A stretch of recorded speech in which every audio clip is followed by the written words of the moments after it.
Avant tout test, informez les parents en leur montrant la brochure et recueillez leur consentement. En cas de refus, faites compléter et signer le formulaire type aux parents avant de l'envoyer au CRDN. Il est également impératif de repérer les enfants présentant des facteurs de risque de surdité, prématurés, ayant reçu un traitement antibiotique ou étant concernés par l'une de ces situations.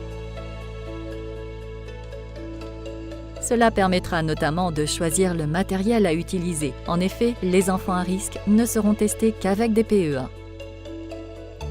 Pour réaliser le premier test, nous vous recommandons d'attendre au moins H24 pour le PEA et H36 pour l'OEA. Ce test peut être fait avant ou après le test de Guthrie, mais plus vous attendez et moins vous aurez de recontrôle à faire.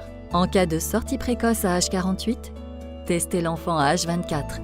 Dans tous les cas, le test se fait avant la sortie de maternité. Le test doit se dérouler dans un endroit calme, idéalement dans la chambre de l'enfant ou en nurserie. Il peut également se dérouler dans les bras des parents. Celui-ci doit également être le plus calme possible, privilégiez un moment où il est endormi ou après la tétée.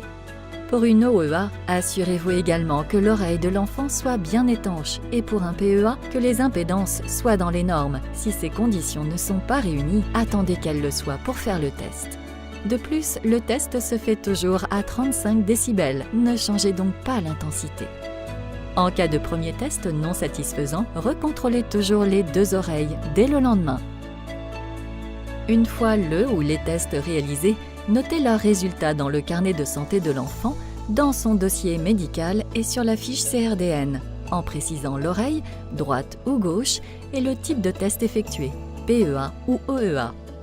En cas de retest non concluant pour une ou deux oreilles, expliquez aux parents qu'il n'est pas encore possible de statuer sur l'audition de leur enfant et que c'est fréquemment le cas. Programmez ensuite un rendez-vous de contrôle dans le mois à communiquer, dans l'idéal avant la sortie.